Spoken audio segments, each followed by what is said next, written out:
Everything's based on building relationships. It's not about manipulating. It's not about trying to control people, but it's how to connect with them in the best way possible, that you can find their strengths, recognize where the downside of their traits are so that you can set the environment up so they don't get triggered, but so you can really focus on the strengths of somebody and really build stronger relationships. Everybody is different to everybody else on the planet. There are no two people with the same personality, which is one of the reasons I moved away from psychometric profiling, Myers-Briggs disc and asking questions, because you were putting people in boxes. I then come along and take that person out of the box and go, okay, you want to be treated as an individual as you are in your own self, not in a box with everybody else.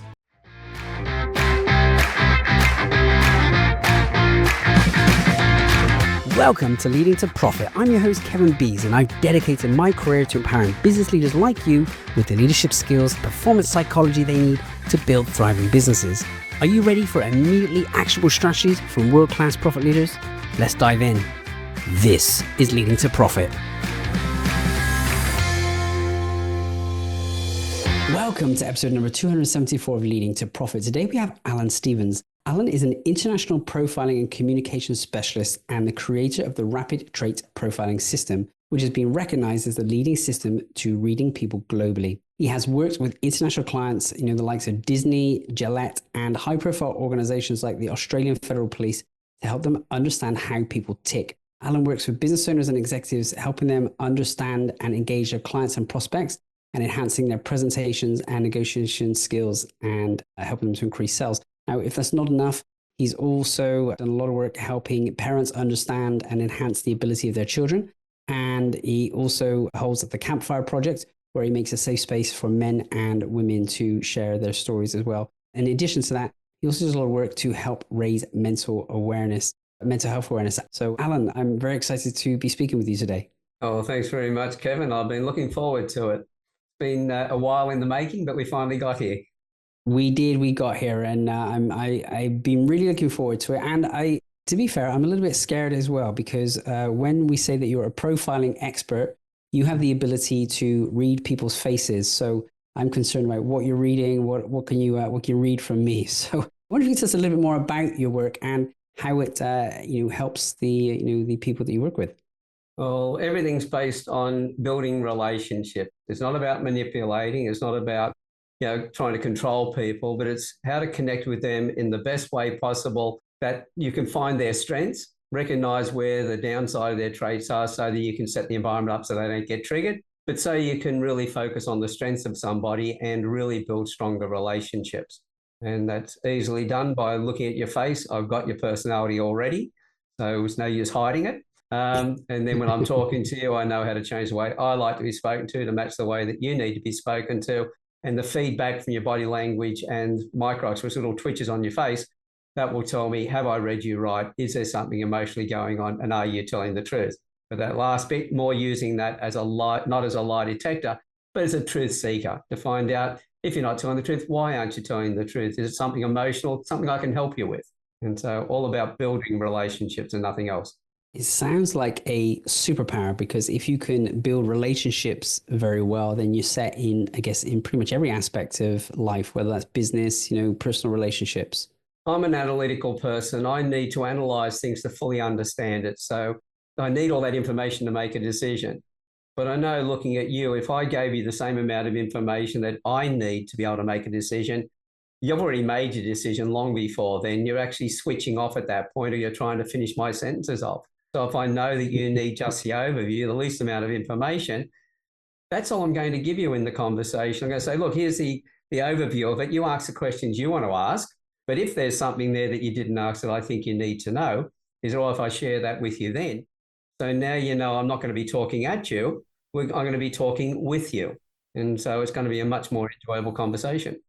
Talking with sounds great. Maybe there's a niche here with podcast guests as well, because I guess some podcast guests just want to share everything they pre-prepared and not engage in that conversation. So the important thing that you're making is that actually you want to have a very good interaction with the person. We can all very easily come from a place of communicating, how we like to communicate, and presume that the other person wants to be communicating the same way. But what you're saying is really that's not the case.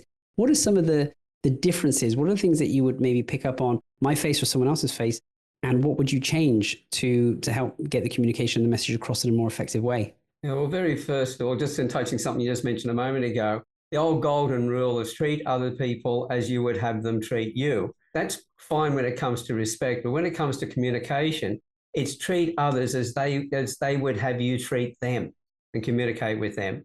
So straight away, I'm going to be looking at, well, how much information do you need? Well, if I meet you for the first time face to face, the first thing is, how do I make you feel comfortable? How much space do you need to be able to feel comfortable so you can listen to what I'm talking about? If I step in too close and you're somebody who likes a bit of space because you want to check people out, I've lost your focus, because now it's all focused on the fact you feel uncomfortable. So that's the first thing. Then before I start talking, how much information do you need to receive compared to what I need in my situation? Everyone's face is about 68 traits I'm working with. So everybody is different to everybody else on the planet. There are no two people with the same personality, which is one of the reasons I moved away from psychometric profiling, Myers-Briggs disc and asking questions, because you were putting people in boxes. I then come along and take that person out of the box and go, okay, you want to be treated as an individual as you are in your own self, not in a box with everybody else. And so important. These 68 traits, I kind of feel as though if I was trying to focus on 68 traits and what the person was saying to me, I would struggle. How do you manage to calibrate so many things so fast? Well, you've got the information before you need it. If you're walking across the car park towards me, I already know if I'm going to, like, say you're coming in to look around a factory, for instance, an orientation, you're about to start working with us. I know as you're coming across, if you're somebody who needs to be walking around all the time, so we do the whole orientation on the foot, so to speak, or are you somebody that's built to sit for long periods of time? Well, therefore, I'm going to sit you down, take you through it, then take you for a short walk. I can see that long before you get to me.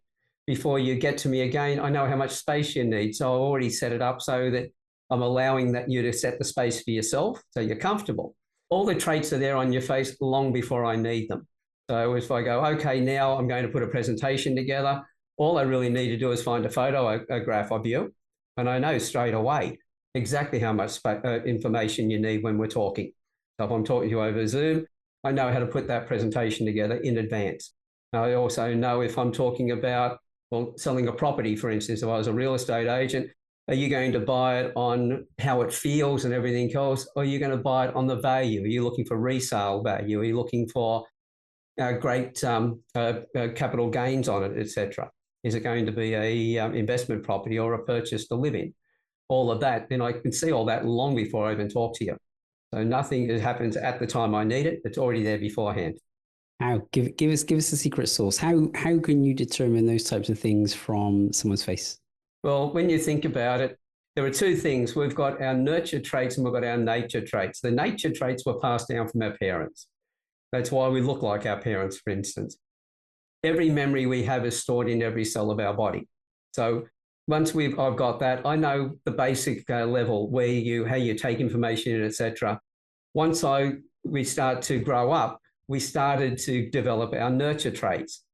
So how we actually decided to respond to our environment. The face or the brain controls everything.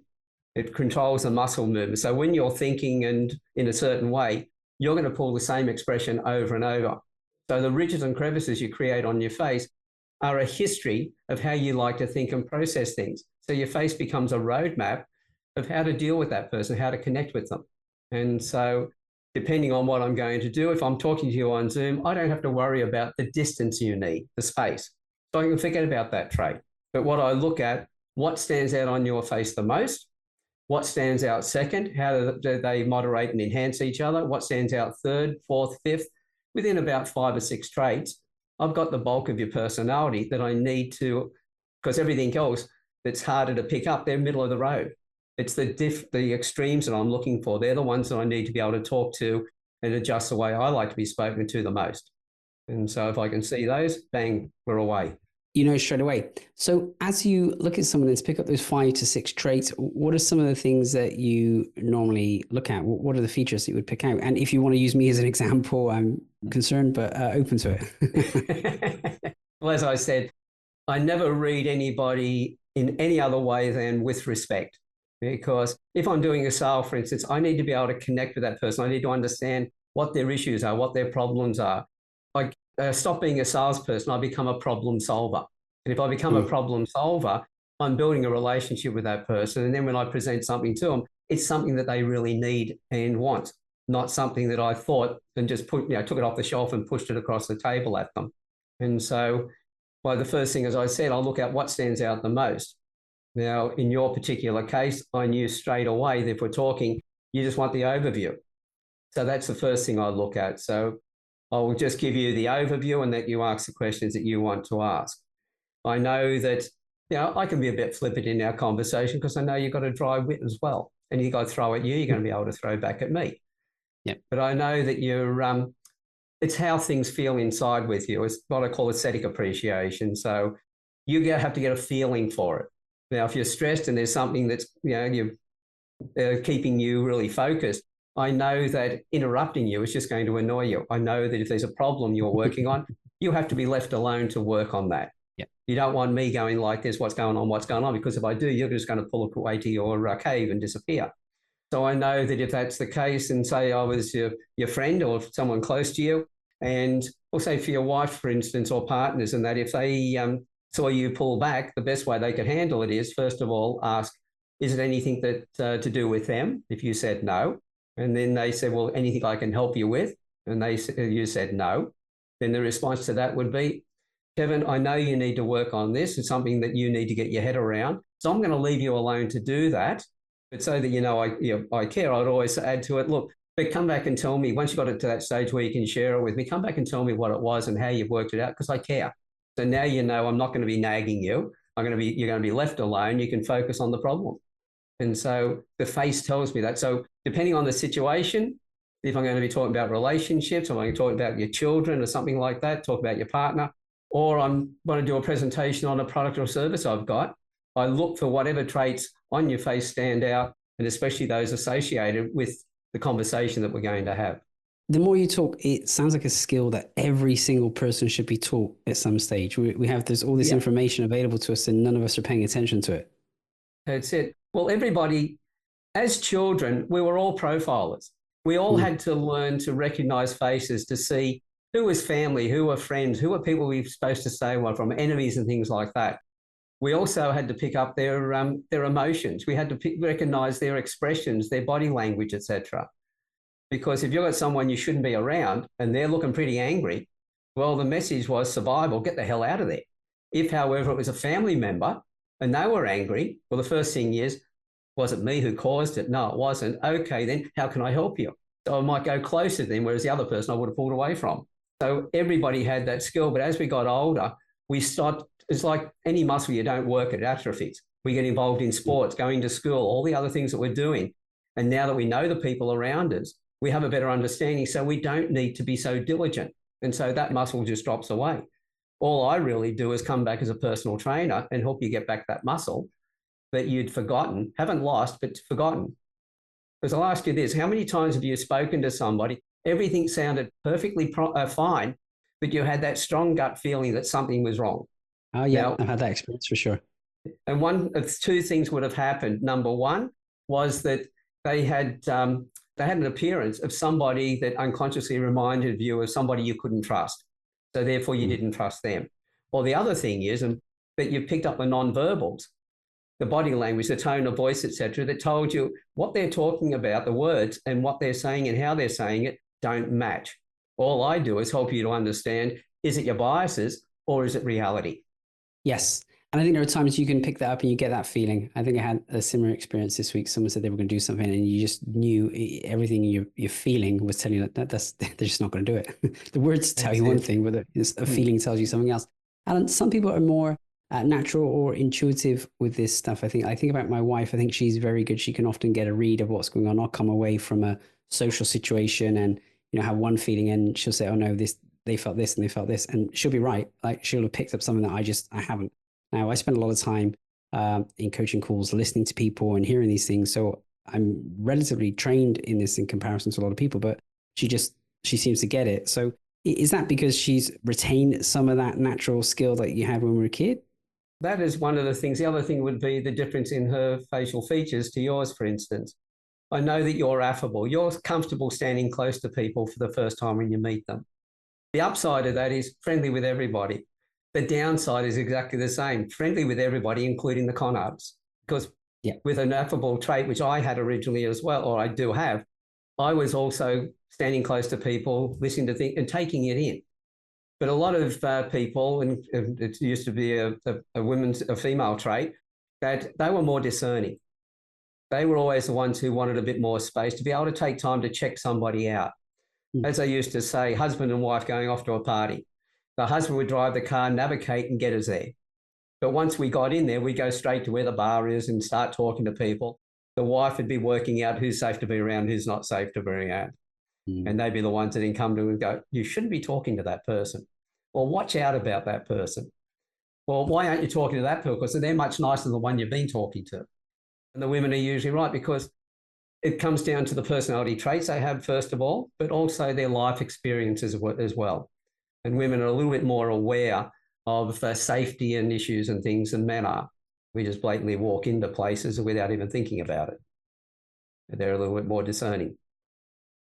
I think there's two skills really you're talking about here. One, of course, you're talking about, your face is a map, because whatever you've done repeatedly, it's there, it's in your face. But the other one you talk about is micro expressions as well. Now, I'd imagine that would be even trickier to read, wouldn't it? You're going to have a lot of attention to detail to pick up those subtle changes. Well, first of all, when I first started learning how to read people, I learned, because I used to use body language, I'd use Myers-Briggs DISC and all those profiling systems. I had my NLP masters, but I still was having difficulty in reading people. I'd been through 2 divorces and a lot of broken relationships. I even had business partners in the past who emptied the bank out. So I was dreadful at reading people. It was through my second divorce when I decided I really had to get better at this. And that's when I started to learn how to read faces. And at that point, number one, anybody can learn what I'm doing. That's the beautiful part of it. It's nothing mystical or anything else. Then when once I had those skills, I then realized passing it on and teaching other people was also very easy as well. The micro expressions, as I said, we pick up this nonverbal stuff when we're listening to somebody and we go, oh, something went wrong. You've actually noticed those. You've actually noticed the expressions on their face that didn't correlate with what they were saying.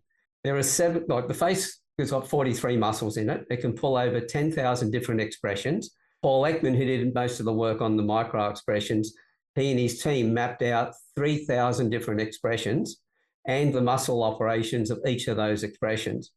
But in his research, he found there were 7 expressions which were universal. And they were anger, contempt, disgust, happiness, sadness, fear, and surprise. And if you learn any of those 7 expressions, they were big arguments from the day Darwin first came up with this. He said he traveled the world. He couldn't understand what people were saying, but he could recognize their emotions through what they were feeling through their expressions.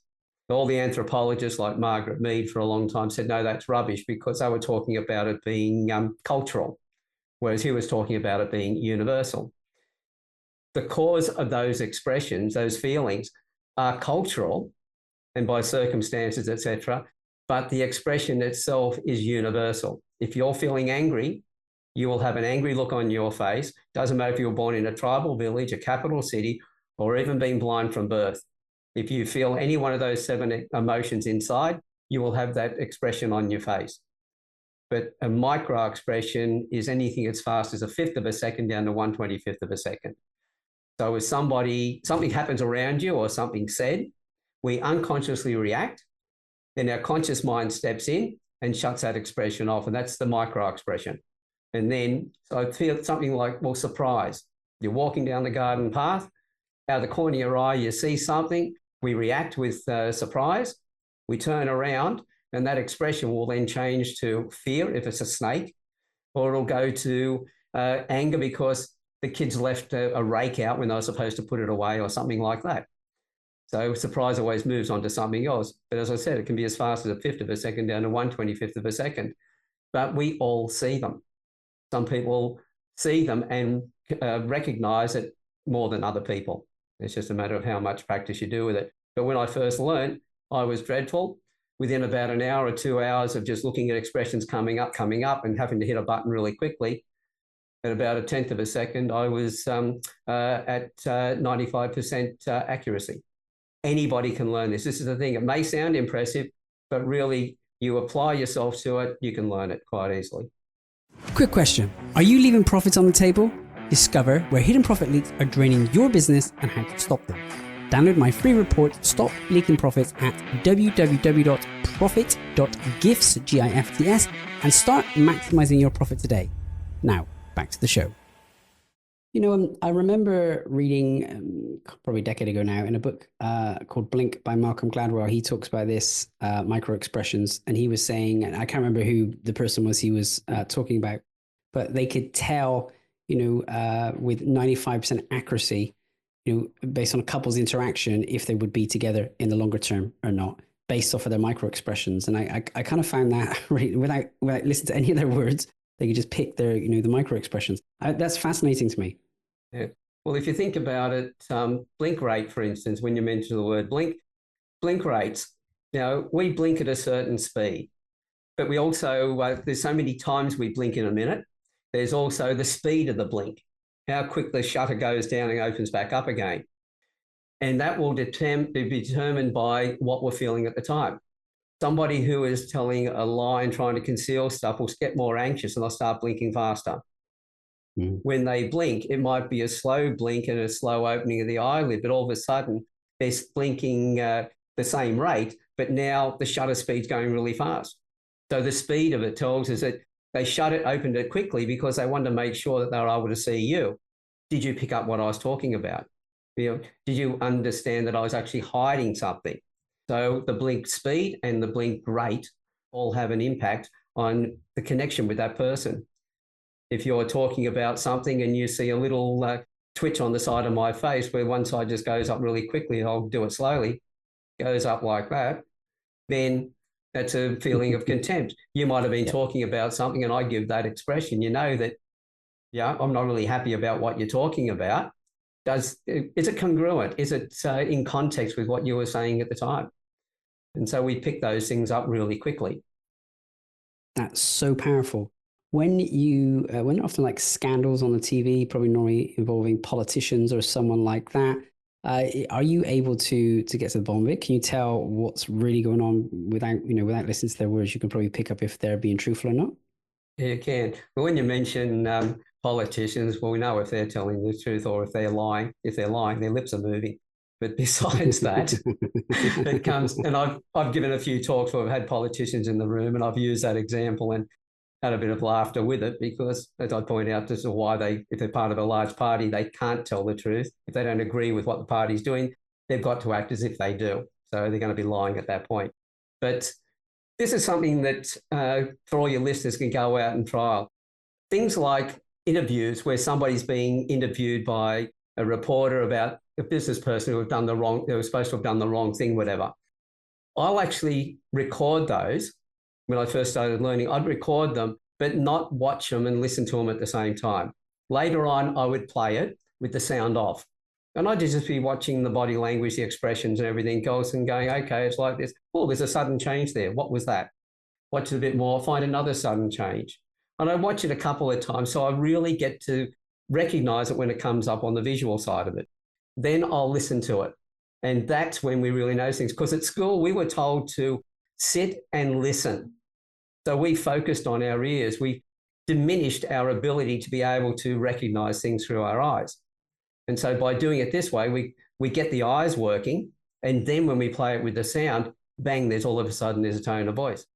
Now, when I first did my training on the micro expressions, there were a whole bunch of police in the room. There was a guy who worked in IT with one of the banks and myself, and we were watching this video. We couldn't understand a word that was said because it was in Holland. It was a Dutch interviewer interviewing a business person, and he was supposed, we didn't know anything about the story. And we were asked, did we trust him? The funny thing was, all of the police said, yes, they did. I had a feeling, no, I wouldn't trust him as far as I could throw him. And he was a big guy, so that wasn't very far that I could throw him. And the other IT guy said no as well. After we did our course and we watched that video again and we started recognizing all the indicators, he had actually embezzled $100 million and he was being interviewed around that and he was found guilty. So all the police got it wrong, It was only me and the IT specialist who got it right, because we were looking for those changes, whereas the police were also in a situation where they were told to watch and, listen to what the person was saying. So they're listening to find the errors. In a court of law, they're asking questions and listening to the response. But if you have that basis of understanding, well, that's a person's personality, and you're talking to them, you're getting these funny answers that don't match to it, you know something's going on. Then if you put the body language and micro expressions to it, you've got so much information coming in that tells you, yep, you were absolutely right. This person wasn't to be trusted. Yeah, very powerful example.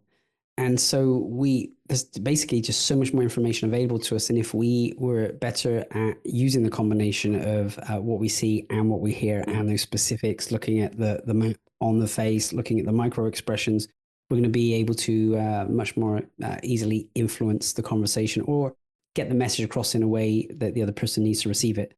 I think that's so important.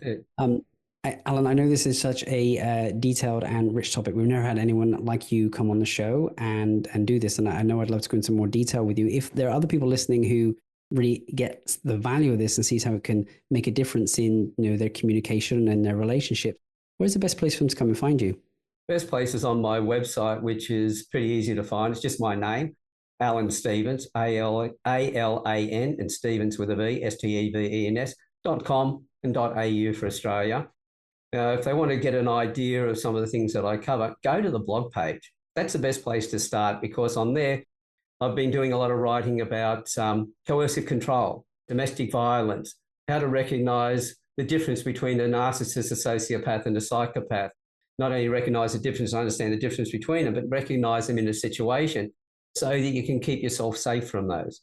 The coercive control, 3 articles, one after the other, around where a man was a victim, and 3 articles where the woman was a victim. The first for both was how they both got trapped. Second one was what they could have noticed if they'd had the skills. And the third one was how they could have got out of that problem in the early stages without going through all the pain and angst that they went through. And so that gives people a bit of an understanding and gets them starting to think of, well, what is possible? Once people then realize, well, what is it that, where's my life going? Where do I really want it to go? Then having a chat with me, I can help them on that side as well. Yeah, very powerful. Wherever you're listening, click into the show notes. There's a clickable link there back to alanstevens.com.au and some other links there as well to the various projects. Now, I'd love to tap into one of those projects. We mentioned briefly in the bio about the Campfire project. Tell us what you do there and who it might be relevant for. Yeah, well, when talking to men in business in particular, I was asking them, if you had one word to describe your home life and your business life, what would it be? And the words kept on coming back to me were confused, frustrated. And when I asked, well, tell me about your home life. What do you mean frustrated or confused? They said, well, look, see, all of us baby boomers, Gen X, etc., we were all educated to go out, spend time away from the family. This is how we showed our love to the family, by being absent to bring the resources in. But now we're told that we're physically and emotionally absent. So the problem with that was that we can't be in 2 places at once. If we're home, we're not bringing the resources in. If we're out bringing the resources in, we're absent. And that was causing a lot of frustration, in some cases, even leading to the arguments that started from that, even into domestic violence. And in workplace, because of gender equality, political correctness, all the men were trying to do the right thing. But they said, well, what we can talk about today and how we can voice things, tomorrow we get in trouble for it. And nobody tells us when the goalpost has shifted. And that was causing a lot of frustration and tender hooks that people were hanging on in the workplace. And that was leading even to even bullying in the workplace through that frustration. So I created it as a safe place for, first of all, the men could come and tell their stories, but I never wanted to be a men's group. So I created it as a group for men and women, but started interviewing the men only to start with. And there were some horrific stories of their childhoods and things they'd been through. Then brought them into panel discussions talking about masculinity, femininity, drugs, alcohol, you name it, we would cover it. And that's when the women started sending me personal messages going, we love these guys. We've never heard men talk so deeply about their emotions, nor so wisely about how to improve society. And they wanted to get involved. So I then brought them into the one-on-ones and the panel discussions, and we covered menstruation, menopause, does size matter in the bedroom? You name it, we've covered it. But the reason I interviewed the men first was that if the women spoke first, the men wouldn't, because they'd feel intimidated.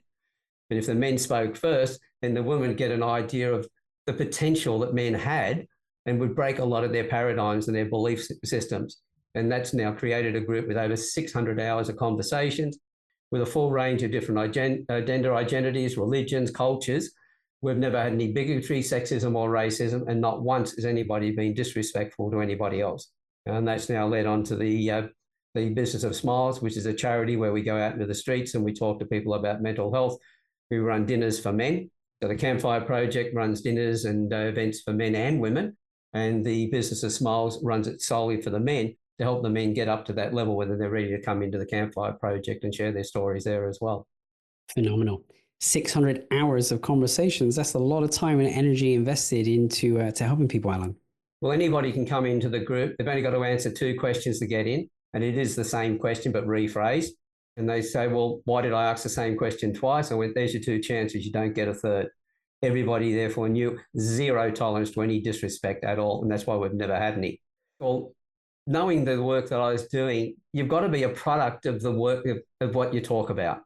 I talk about helping people to build relationships. Therefore, I've got to be walking that path myself. And that's why the Campfire Project was created, so that I could help those people. If I'm a problem solver, it doesn't have to have a sale on the end of it. It has to be that I'm actually helping that person. So I volunteered so many hours into that group, but it's also getting other people to come in and helping them to step up, because my job as a leader is to make myself redundant. Because you help other people come up and do what you're doing, hopefully to do it better than you've ever done it yourself. That then frees you up to go and do other things. Otherwise, you've got to you created your own prison. I'm indispensable. I don't want to be indispensable. I want to be dispendable. I want to be able to go out and do other things and have somebody else to take over what I was doing and do it better than I did it in the first place. I feel I've done the right thing. Yeah, you definitely have done the right thing. What a beautiful thing to do. And with that many hours, I'm sure you've helped a lot of people in a lot of ways. So that's really wonderful to hear. Alan, I know you've got another training you need to get to very shortly, so I want to be respectful of your time and get you off. But I know we could keep going even deeper on this. I have one final question for you. We say on this podcast that the quality of the questions we ask ourselves impacts the quality of the life that we lead. With that being true, what's one question you've asked that's had the biggest positive impact on your life? Well, some of the things that I realised was that when I'm listening to people, who should I be listening to, etc. I live by a couple of philosophies, and one of them is that what you do for yourself dies with you, but what you do for others and for the community isn't always will be eternal.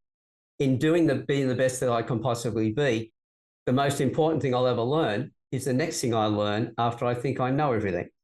So therefore, I will listen to everybody. I'll take it all in. But I think it was Bruce Lee who had said, listen to everybody, take on what supports you, drop off what doesn't support you, and add your own flavour to it. And so develop your own style. That's what he was talking about with his martial arts. And I've just applied that to life. I'll listen to everybody, I'll take it all in, but I also live by an Arabic saying, which is trust everybody, but lock up your camels at night. In other words, those two together, listen to everybody, take it all in, but then work out what suits me and what doesn't suit me, what's appropriate and what isn't. And then live my life, not somebody else's interpretation of what my life should be. And too many people are living what other people expect of them and not living what they should be doing themselves. If they did, they'd be happier, and the people they'd attract in their life would be more conducive to great relationships. Wonderful, wonderful. A very good final message there to add your own flavor. Listen, do things the way you want. And I've never heard that expression before, but trust everybody, but do look up your camels at night. That's a really great expression. I take so much away from today's call, and I think for me, there's 3 areas that I could definitely delve into a lot deeper. So one is understanding, what is the map on people's faces, and what does that tell us, about the way they like to be communicated with. 2 is their micro expressions. 3 is their body language. I think there's a rich area there that there's a level of mastery we can get. And the important message that you gave, Alan, is some of this sounds like it may be very challenging, very tricky or complex to do, but actually it's a skill and it's learnable. And if we go and check out alanstevens.com.au, there's some blogs and some video trainings up there that will really help you begin to understand that. And if you do, the prize at the end of this is improve relationships in all aspects of your life. If you want to be better at negotiations, you want to be better at sales in your business, or you want to be able to create more intimacy and better depth of relationships with your partner, then that's what's up for grabs. So Alan, I can't thank you enough. Were there any final messages, anything else you would like to say? Yeah, well, while people are going to my website, go to the online courses, have a look at the first one. Should be a free course. So it takes 28 minutes to go through. It'll give people a bit of an opportunity to learn a couple of traits, go out and test those for themselves. As I always say, the proof of the pudding is in the eating. So go and test it for yourselves, and then you'll know whether this works for you or not. And if you then want to know more information, let's have a chat. Wonderful. Well, I'm certainly looking forward to speaking further and learning more from you. So, Alan, thank you so much for your time today. I really appreciate it. Thanks very much, Kevin. Thank you for tuning in to Leading to Profit. If you found value in today's episode, please subscribe and leave a 5-star review. It helps us to reach more leaders like you who are committed to maximizing their positive impact and profitability. Until next time, this is Kevin Bees, and remember, you stop leaking profit when you're engaged in leading to profit.